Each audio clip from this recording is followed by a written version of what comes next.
evening. You're with We Mean Business. I'm Shweta Rajpal-Kohli, and as the war over coal allocation continues, the BJP is insisting on its demand for cancellation of the coal blocks.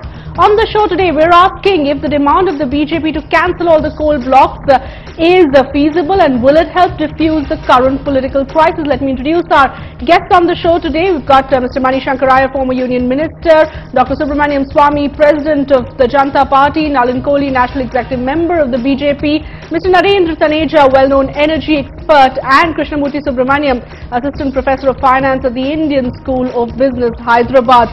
We'll also be joined in by our energy correspondent Rajkumar Sahu shortly. Let's start first by taking a look at what exactly the Finance Minister P. Chidambaram had to say with regard to the entire issue. He insists that the demand for the Prime Minister's resignation is outrageous, and that the policy that they are following is the policy that has been continuing for many years now. Let's listen in. I think it's widely accepted that the demand for the resignation of the Prime Minister is an outrageous demand. The demand for cancelling all 142 blocks allocated after 2004 is not founded on sound logic. The demand for an inquiry is a bit belated because the CBI has already commenced an inquiry. An inquiry is underway. If you look at all coal blocks allocated prior to 2004 and after 2004, because I don't see why 2004 is a cut-off date. The policy has been in force since 1993. If the policy is flawed, it has been flawed since 1993. Mr. Mani Shankaraya, let me start by asking you if the demand of the BJP to actually go ahead and cancel all those 142 coal blocks is feasible, is practical. Are we going to see any movement in that direction? Where have they made this demand? On the streets. They made it from public platforms. They made it in front of television cameras. But they have not made it in the one place where it is required to be made, which is the floor of the House. And if they made that demand on the floor of the House, the arguments which are behind their point would be elaborated by them. The government would have the opportunity of responding to that, and other parties would have the opportunity of putting in their inputs. But this business of wrecking the temple of democracy in order to get sound bites on television, I think is so misplaced and so destructive of the institutions of our democracy that first and foremost we need to condemn the BJP for misusing their strength inside Parliament, and I would really request the presiding officers of the two houses to throw these people out if they will not listen to proper parliamentary procedure and get on with the business of running Parliament. As regards the substance of that demand, first, I am not acquainted with the logic behind it because I had not seen it elaborated. But in any case, it does appear to me that before you can press such a demand, you have to explain why a policy that is apparently flawed in 2004 is not flawed between 1993 and 2004. All right, so very important points that are being made there by Mr. Mani Shankaraya, and who better than the BJP to actually answer some of those points? Why not allow a debate to happen is the first question. Thank you, Shweta, and I'd like to respond to three specific things that Mr. Iyer has raised. The first, of course, he has spoken about the temple of democracy and that he has alleged that the BJP is undermining it. I think it would do well for him to reflect on the undermining of democracy with the kind of corruption like termites killing the very fabric of India's infrastructure, killing the fabric of India's social infrastructure and things like that. But that's why one. Not allow no, let's go one by one. Second is, he has also brought in a fascinating point that he would like to request the presiding officers of the two houses to throw out the BJP, which is, I think, a fascinating example of how the Congress would like to view the temple of democracy, as he just called it so eloquently. And the fact remains, this is exactly what the Congress party has been doing with the Parliament through and through. whenever they are constantly using the excuse debate to put a lid on accountability. We have seen it with the JPC, we have seen it with the PAC, including perverse demands in terms of calling people who are dead. It's almost a resurrection from the grave if you would look at it, and other things like that. And the third is about the substance that Mr. Iyer has referred to, and I'd like to draw your attention to the substance. I think first of all is there has been wrongdoing. We have got concrete examples in the report that speaks about what a sham the screening committee was. People who had not even applied. There 2 were called, 6 were allotted. Ministers and their kin seem to have immediately got coal blocks within a 24-hour notice. And when you look at it in the period from 1993 to 2004, Mr. Jaitley recently, and if I recall on an interview on your very channel, pointed out that about 70 blocks were given in that period as compared to 142 now. And the big changer was the Electricity Act of 2003. And the most important point is here is a policy that the Prime Minister himself as the coal minister advocated a change in 2004, which was nixed by his own Prime Minister's office. So I think Mr. Iyer would do well to reflect on what's the wrongdoings at their end. Let me go across to Dr. Subramanian Swamy, because Dr. Swamy, while we do understand that there are important implications of that CAG report on coal that have been pointed out and have been raised, at the same time, not allowing a debate to take place is actually not allowing the democratic system to work. Why not discuss and debate all these issues not on national television channels, not outside the parliament, but on the floor of the house? Well, that sounds theoretically nice, but we know that in the Jan Lokpal bill discussion, what a sham it was. And all these arguments about contracts and legal implications and the consequences, we heard it in the 2G license matter. The Supreme Court, it wasn't decided in Parliament. There were plenty of debates on 2G spectrum in the Parliament, but nothing happened. During the motion on the President's address, the Prime Minister made an eloquent defense of whatever had happened. But ultimately it was the courts which did it. It was outside the Parliament. So consequently, I think the BJP is taking the correct decision, that this is something now which doesn't require a debate, and it's quite clear because the government itself for a large number of blocks has issued notice why their licenses should not be cancelled. Now whether only those should be cancelled who have not performed, or all of them because they shouldn't have got it in the first place, I think the principle has been laid down in the 2G spectrum matter in the Supreme Court. And now they have a committee called the Ashok Chawla Committee of 12 secretaries who have recommended that under no circumstances for these natural resources you should use, when you are exploiting them for commercial purposes, you should go have any other method except auction, and the government has accepted those recommendations. So I think why should we have a debate at all? It's a waste of time. That those recommendations have been accepted by this very government. The government does realize that auction is the best way forward. It has been talking about that route, but simply going ahead and saying, you know what, just cancel all those coal block allocations. Are we even discussing the economic impact or something like that? Mr. Iyer, a quick response from you before I go to the other panelists. I cannot accept arguments from people who are not in Parliament but are using the courts. They're welcome to continue using the courts. But you cannot say that you don't really belong in Parliament, the principal opposition party, which is not even supported by other opposition parties. If they won't have a debate, then why should anyone accept what conclusions they to? And as regards the substance of the issue, number one, insofar as wrongdoing is concerned, there's already an inquiry on. Number two, the Prime Minister, poor man, was forced to lay his statement on the table of the House. But I do think Parliament should function. Supposing they close down your channel for 2 years, wouldn't you feel upset? Well, my channel, the Rajya Sabha, has been closed for almost all the time that I've been a Rajya Sabha member. I object to this. Totally. Mr. Swamy was saying something. Okay, Dr. Swamy, go ahead, make your point before I let Nalin respond. I would like to say, see, if you are starting categorizing people, then I'll say those who are nominated to Parliament, they are just decorations for Parliament. They shouldn't be speaking on behalf of Parliament at all. Let them first go and get elected properly. Okay, let's not make this a personal attack, but there's a larger issue at stake right now. And well, what do you mean when it's a question of you have to control it from the very beginning. Okay. Where is the question? Courts are part of the constitution.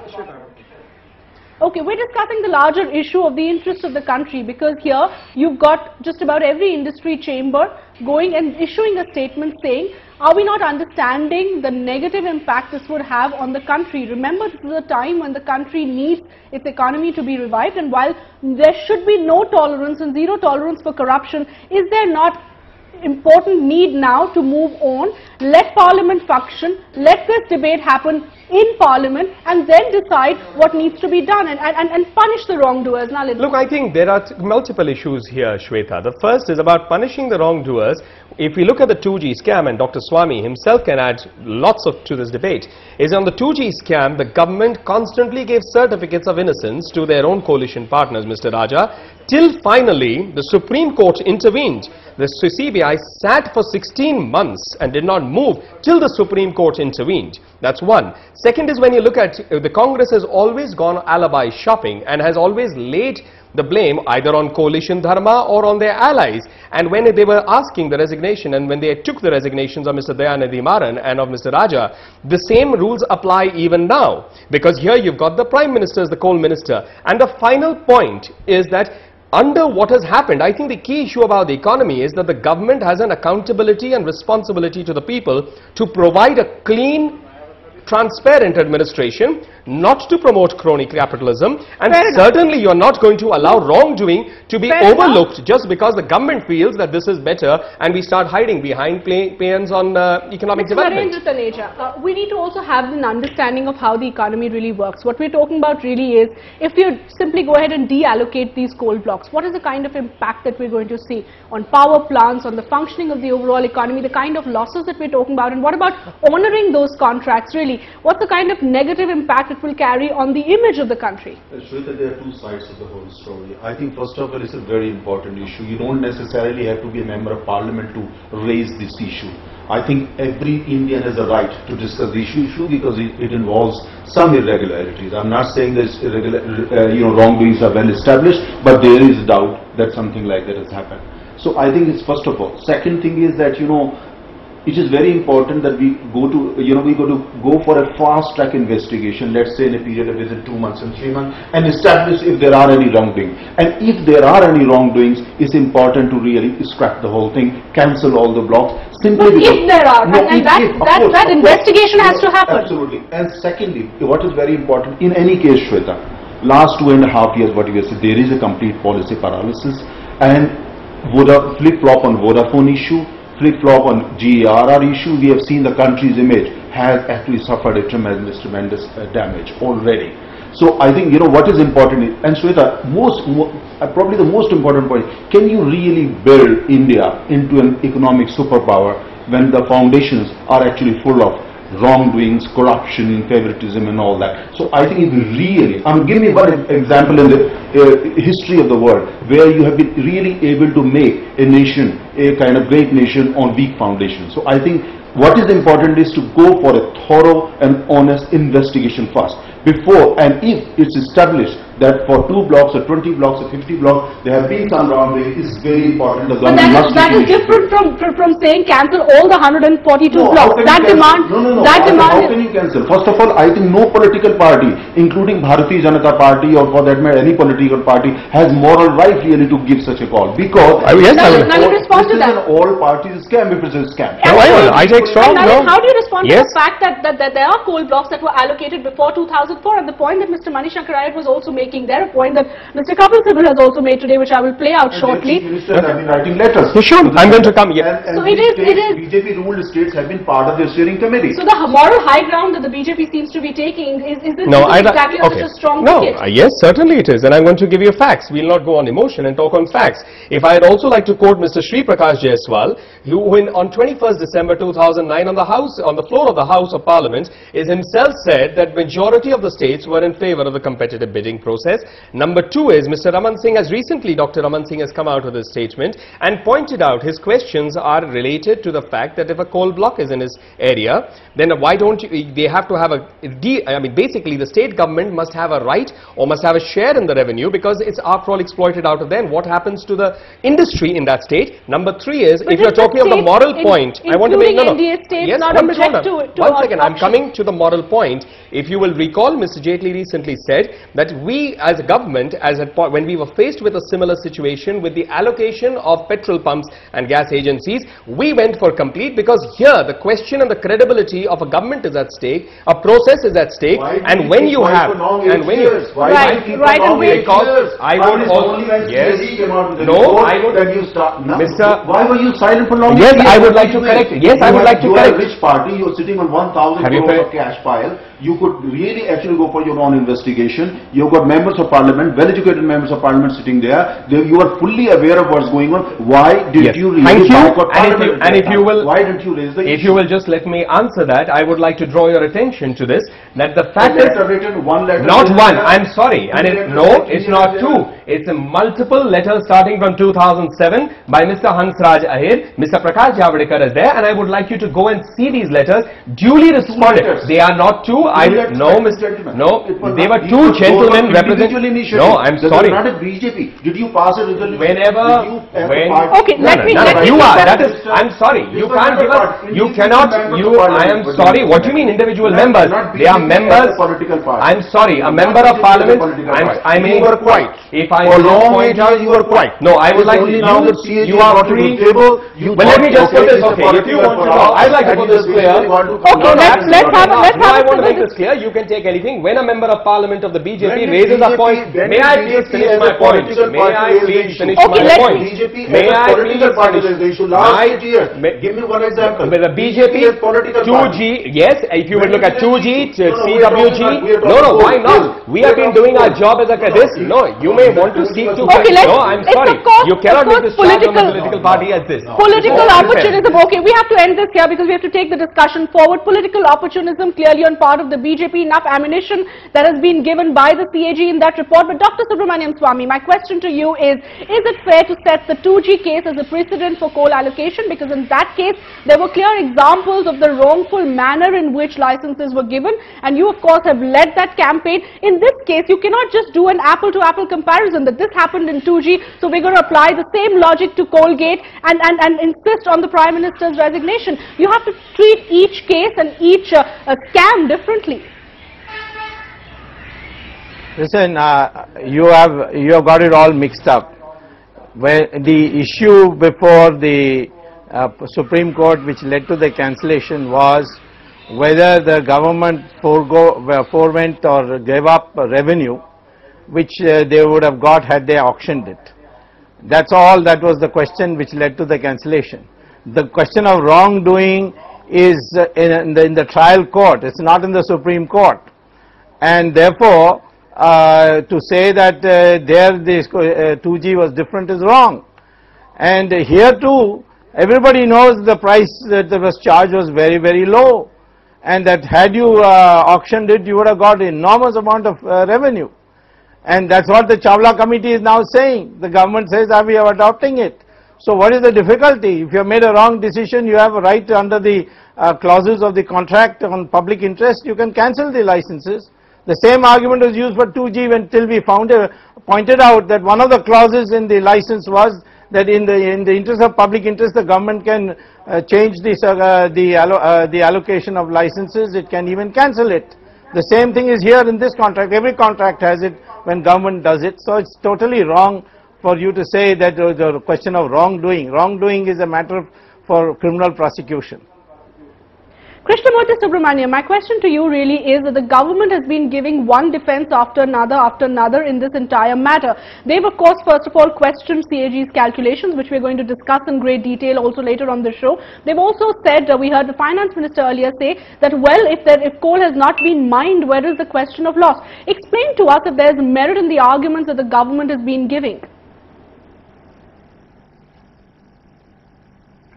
Yeah, Shweta, I want to just zoom into the economics of the argument. There are two important questions here. One, the fact that, so the argument has been put forward, since 1993, if we did not auction the coal blocks, why do it from 2004? The second is essentially about the contracts, whether or not the contracts need to be, can they be reneged or not, what will be the cost to the economy, and third, essentially the difference being given by the, by the government based on the numbers put forward by the CAG. Now I want to respond to each one of them. First, let me start with the, this argument that if we did not auction since 1993, why do it in 2004? So first, remember that, the price of coal was about $30 and about $25 to $30 up until 2003, and the cost of production was about similar, $30. So really, till 2003, up until China did not really take off and the coal price did not increase, the economic value essentially was not as much.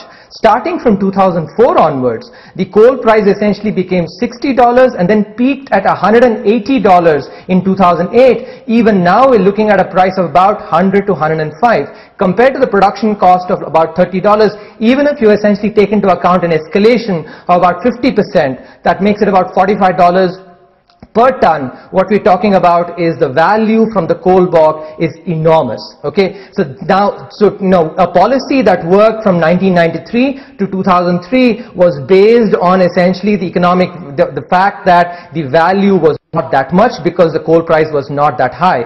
But starting from 2004 onwards, coal blocks have become enormously valuable.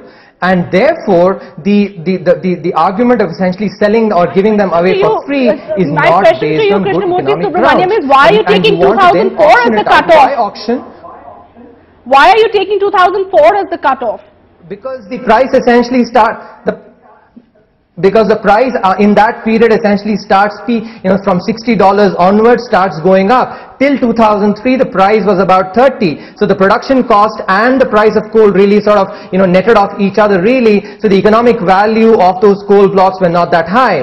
But starting from 2004, the coal price essentially starts going much above the production cost. Now, if the revenue is more than the cost, what you're looking at is substantial profits. And when you present value the future profits, you have essentially value of the coal block. Okay, Nalin has a point to make very quickly, Nalin. Just to add to what Krishnamurthy is saying, just one quick point. That essentially 2004 is the cutoff year.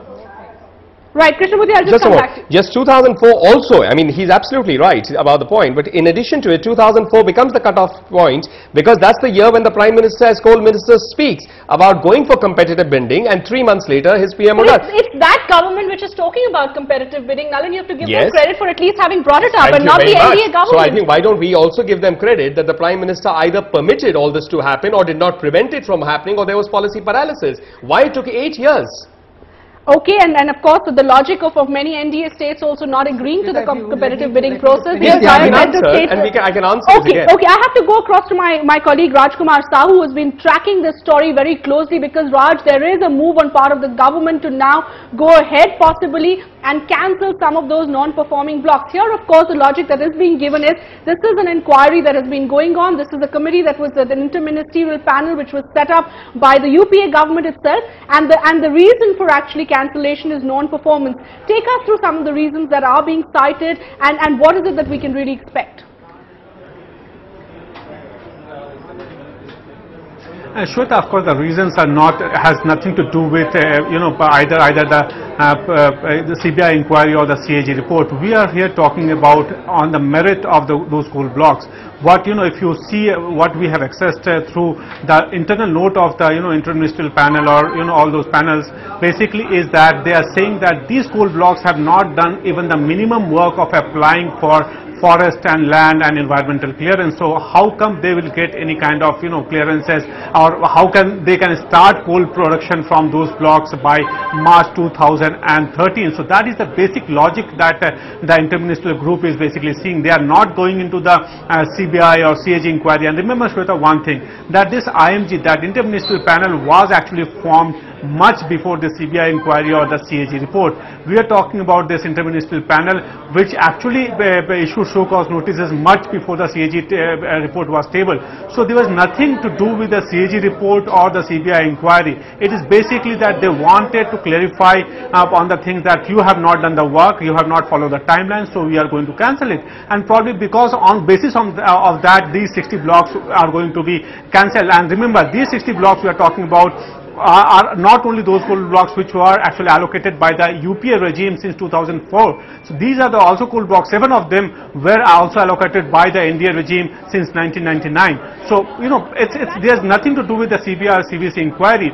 So let's see what happens. But yes, it is the interministerial panel is going to do its own analysis and its own appraisal based on the merit of the development of those coal blocks. Or we are talking here about 60 coal blocks. Shweta.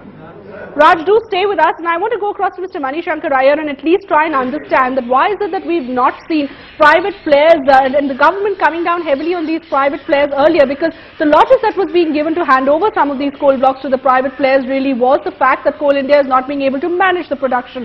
And now that we've seen private players fail miserably as well, the government should have acted sooner and come down heavily on these companies. I'd just like to answer your question in a minute. I first want to compliment Mr. Nalin on the excellent set of arguments that he has placed before this TV channel.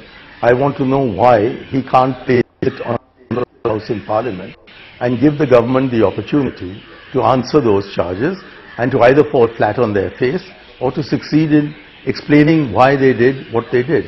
As regards the cancellation of the blocks, I think the fact is that because Coal India could not manage it properly, it was believed, in keeping with the philosophy of this government since 1991, that the private sector can always do a job that is better than the public sector can do. But it's clear that the private sector, at least in this segment of the economy, has also fallen flat on its face.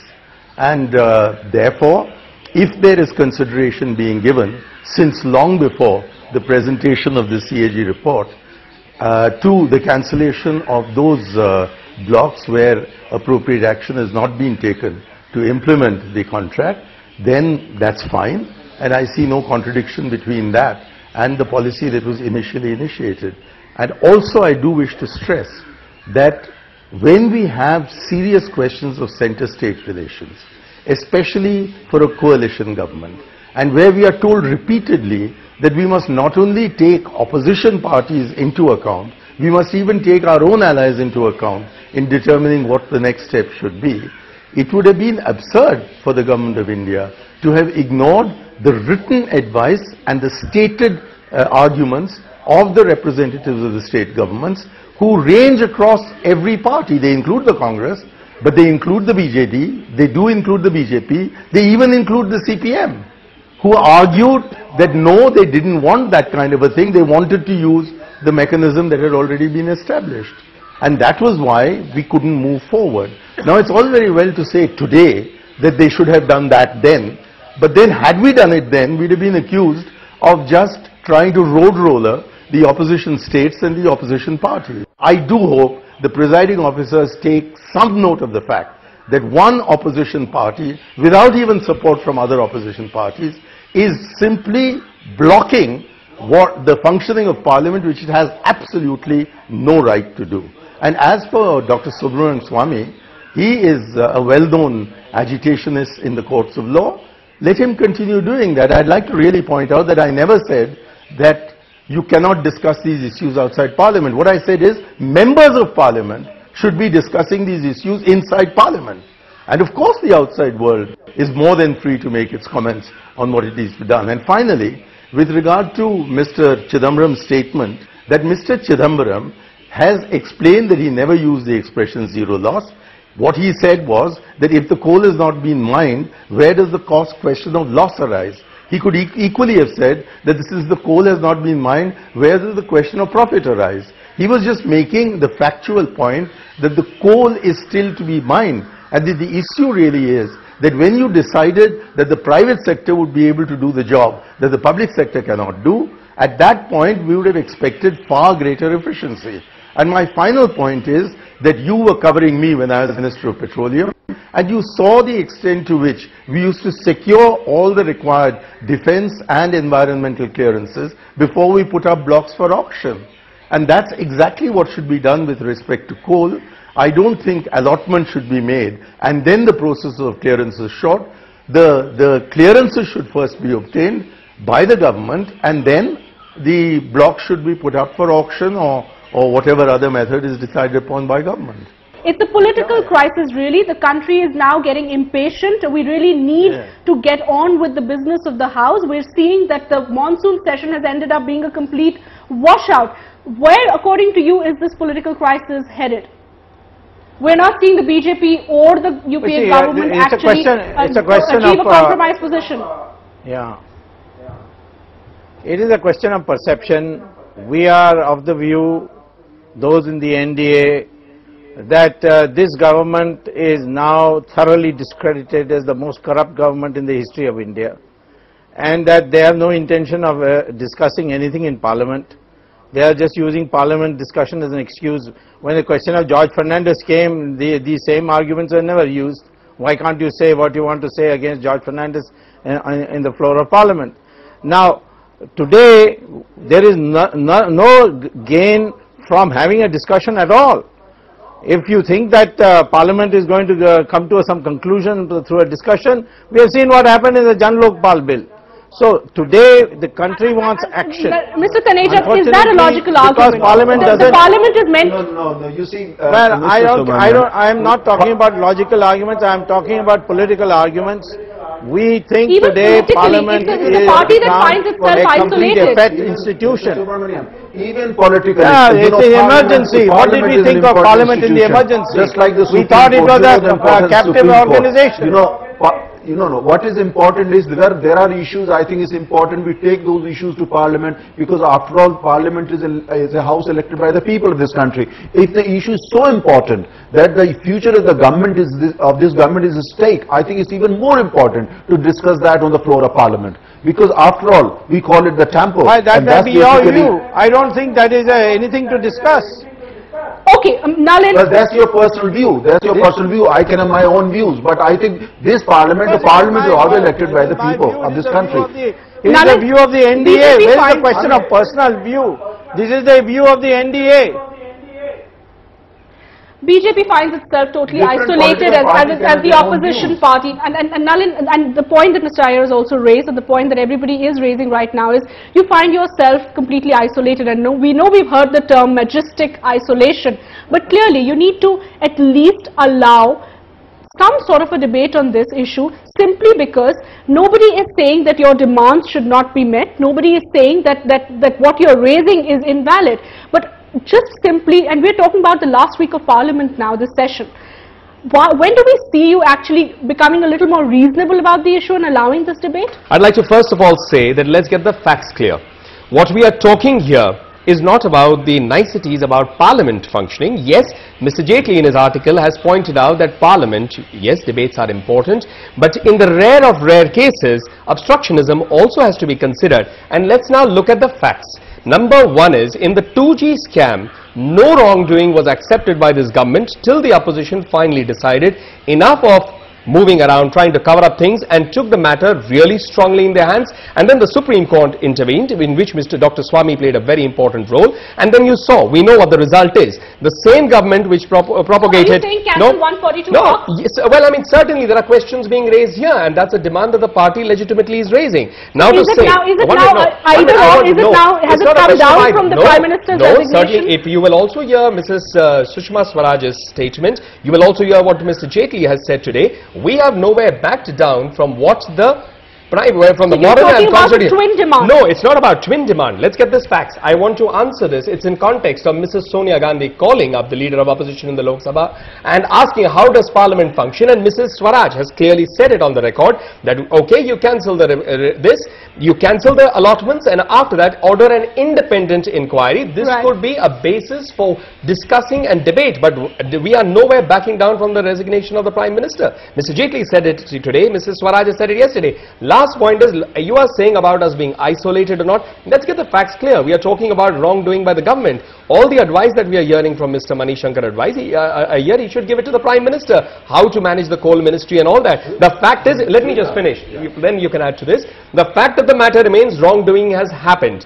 This is the CAG. There are no double standards here. But wrongdoing that can also put BJP. So do two wrongs make a right? Absolutely not. Absolutely not. But you admit that this could be an all-party scam. No, this is not an all-party scam. I'm sorry to say it. If you also read the CAG report in the screening committee, and I'm going to come to the issue of federalism second after that, in the CAG committee, in the screening committee, 2 people who were called for the presentation, 6 blocks were allotted. That's the CAG report saying. That's how it was a sham. A minister, Mr. Subodh Kant Sahai, writes a letter, and within 24 hours, the company on which his brother is a director gets 2 coal blocks. There are reports about Sri Prakash Jaiswal's relatives. And about federalism, I'd like to come on the last point of federalism, and then I'm leaving the house for any other debate on this.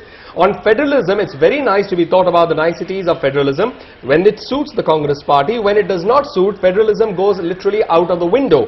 And therefore, it would be well not to have these double standards. The fact of the matter remains, wrongdoing is there and this government is accountable. Okay, I'm going to slip into a quick break at this point because we know this discussion and debate can go on and on, as all of us are saying that we hope that we would see this debate on the floor of the House and not on national television channels. But on the other side of the break, we're going to discuss another very important issue, and this is with regard to CAG's calculations, because today yet again Mr. Kapil Sibal in an interview to NDTV has questioned the manner in which those calculations have been done. That's coming up after a quick break.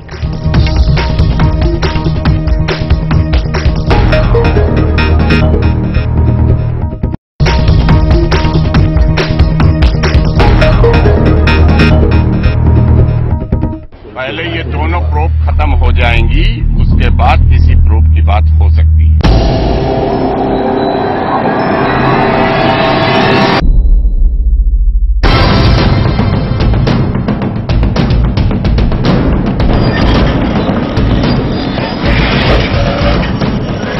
अपराधी थोड़ी ना तय करेगा कि उनके खिलाफ आरोप कौन तय करेगा और अपराध पता लगाने के लिए क्या प्रक्रिया होगा।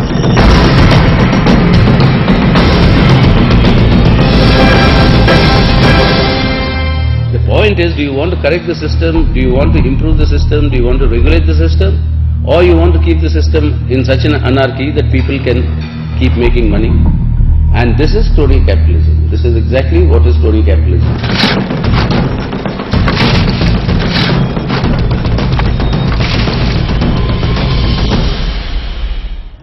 Welcome back. Here with We Mean Business, and we're discussing whether or not the coal blocks should be deallocated and whether it will help diffuse the current political crisis.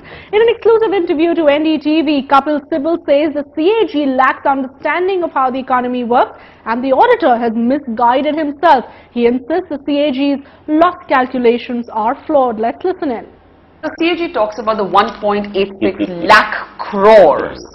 Right, which that's the figure that the CAG computes as money that has been accrued to private companies, and it goes on to say the government could have reaped some part of this financial benefit. Do you agree with that assessment? And before you answer that, the government's own coal secretary in 2004 warned about windfall gains to private companies and pushed for competitive bidding. His opinion was ignored. This is as far back as 2004. What is the basis of the calculation of the CAG of 1,85,000 crores? The basis is the following, that Coal India, a public sector company, if it extracts 1 ton of coal from a surface mine and incurs a certain cost, it sells that coal to a third party at a certain price.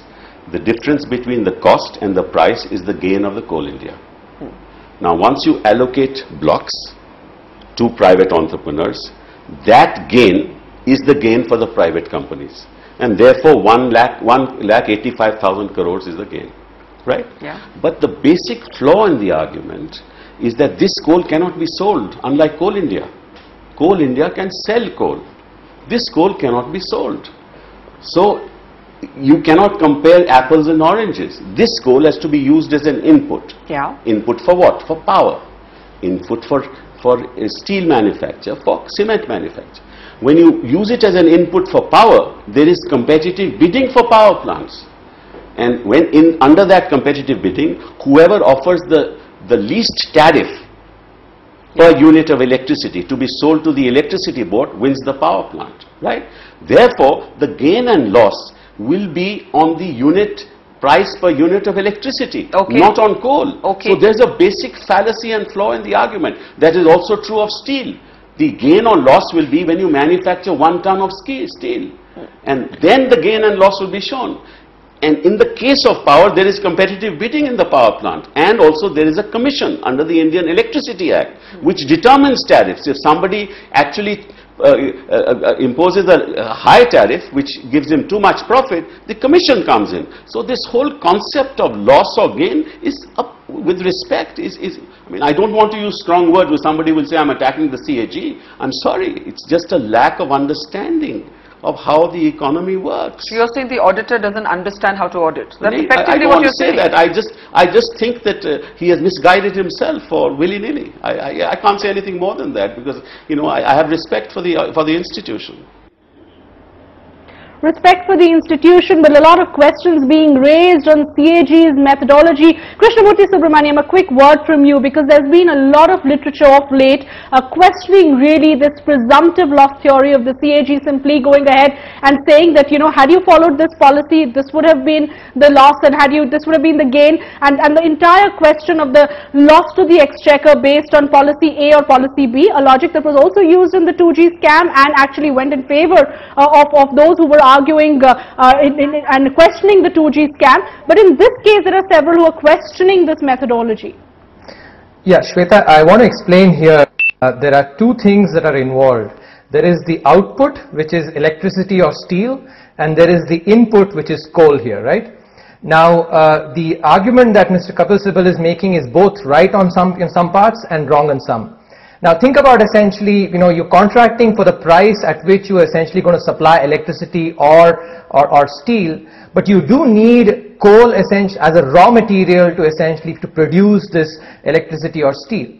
Now, if you are going to go and procure this coal in the open market, pay the open market price, you will pay whatever is the market price. So if instead you are getting this coal block, you do not have to go and pay that price. So what is the opportunity cost here? If you are not allocated this coal block, then you have to go and procure that coal in the open market and pay that price. That's the option. So what is the value that the company should be paying for acquiring this coal block? It is the present value of all the coal that is going to be used to produce either electricity or steel, and paying the market price.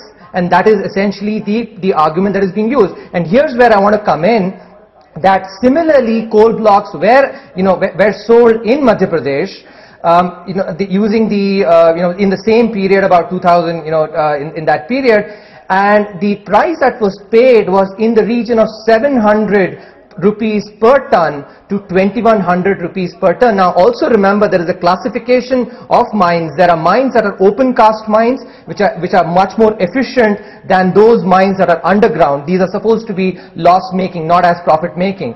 And there are hybrid mines which have features of both open cast and the underground. Okay, what so we are talking short, about, I'm running out of time. So just a quick word, yes or no, do you agree with the CAG's calculations or not? Do you agree with the CAG's calculations or not? I agree. In fact, it is a conservative estimate. Let me just finish, because if CAG uses 300 rupees per ton. Mr. Iyer, respond to that it is in fact a conservative estimate. In fact, it's not just our panelists saying it. There are sources within the CAG also who have said that, the estimate of loss that we've given is actually a conservative one. The number is going to be even higher. I agree that there are many bases on which you can calculate what is being called presumptive loss, but which I think is meant by opportunity cost. And I would hope that we can get into a situation such as we have in petroleum, where we allow the product to be sold at international prices, but then we arrange that the final product is sold at a reasonable price, so that whatever is the difference is made up by subsidies from government. The fact of the matter is that output has to be at a reasonable cost for the consumer, and inputs can best be accessed if they are allowed to be brought in at international prices. So we've got the excellent example of petroleum. At least it was an excellent example until I was there. I don't know what has happened subsequently. But that is the kind of model that we should be following. And I think the states need to recognize this. They haven't recognized this. They are the ones who prefer having the system that was set up in 1993. I wish we hadn't set it up in 1993, but we did. And I also would much prefer that the public sector be respected, that it be honored, that it be allowed to do its job, instead of being arbitrarily cut off and somehow the private sector being raised as if it was some answer to the prayer of the country. This private sector of India is an oligopolistic sector, and it works on the basis of crony capitalism. And I think there should be controls on the private sector instead of throwing open our markets to these people. They're an inefficient lot, and they're always looking for shortcuts. And I think we really ought to allow the Coal India Limited to fulfill the role that had been envisaged for it by Indira Gandhi. All right, important points that have been raised by Mr. Iyer. On the contrary, I think we should denationalize the coal sector, and the second thing we should do is that we should follow the But given how private players have really performed in this sector, Mr. Taneja, is that a logical argument? They've let the country down. We can't blame a concept or ideology for that. Look, we got to understand one thing. First of all, CAG is a constitutional authority. I think we should not be really running down a constitutional body like this. If you want to question CAG, or the government wants to question, or Mr. Kapil Sibal wants to question, set up an inquiry, come out with a credible inquiry, and then you can go and confront CAG in a proper way, in a constitutional way. I think it's not healthy. It's not healthy. The second thing is, you said the private sector company. Yes, sure, because the whole system, the way, for instance, these blocks were allocated, something was terribly wrong somewhere. We got to identify what really went wrong in a very transparent manner, and then make sure that the system, the right system, is put in place. We cannot really say it happened just because every single private sector company is Okay, I need to make two quick points on Yes, this. Nalan. One is about the zero loss theory. We saw it, what happened with telecom, and from 1,658 crores, now the base price is 14,000 crores. Second point I want to make is that yes, while Mr. Sibal was speaking, and I totally agree, you don't run down, and this government is repeatedly running down constitutional authorities wherever they find themselves in an uncomfortable position. And the last point I want to make, while the coal may not have been tradable, as Mr. Sibal was saying, certainly the shares of the company were tradable, and we have multiple cases where the shares of the company have got a windfall gain for the organization without coal. So there was no economic growth, and the point on which they were saying that yes, we needed to do it because we needed electricity, we needed GDP, none of that's happened. What's happened has been windfall gain for a number of organizations that have sold their shares or traded But it. Dr. Swamy, my question to you is, and this question repeatedly came up at the time of 2G as well, and I know the logic does not hold in 2G, but here again, the main argument that is also being raised is the price of power, of electricity that we're going to see if we allow those auctions to take place. While in the case of telecom, it is still being debated whether mobile tariffs will go up because of the auction. Here, in this case, if we allow auction of all natural resources, isn't there a big worry about the cost to the consumer going up? And why is it that we always have a single-minded approach of revenue for the government? Because at the end of the day, we also allow subsidies. Then why allow subsidies? Because that is also technically lost to the government. Well, first of all, there was an auction in 3G, and the tariffs for phone-to-phone call is much less than for 2G. Let me tell you, these are the real question is when the resource was purchased. Well, it may not taken off, but the fact is that tariffs charged by the companies on their own accord is less than what they are charging for 2G. Go and see what the Tatas are doing with for which prices have to be kept at certain levels. Well, let's not argue about it. I'm just telling you that the real question is that you give a resource at a cheap price. Is there a bribe also? So in effect, there's a private auction. That's what we found in 2G. All these companies through share dilutions were reaping the amount through bribes. So therefore, lots of politicians get the money. We don't know what price ultimately the private parties paid. And today, you ask them to again go through an auction. Naturally, they are all very upset. They're saying we have already paid the market price. you're making us pay it again. This was not a clean operation. That's why we want it cancelled. But sir, my question is, can it always be a single-minded objective of revenue for the exchequer? It is already a part of, it is already Ashok, listen, why don't you listen a bit? It's already a part of government policy now because the Ashok Chawla committee has been adopted by the government. And they say that when it comes to natural resources for commercial exploitation, they should be auctioned. Now, period. There's no question of reopening that unless the government changes its policy. All right, so clearly no obvious answers as to how we're going to see this entire political crisis really getting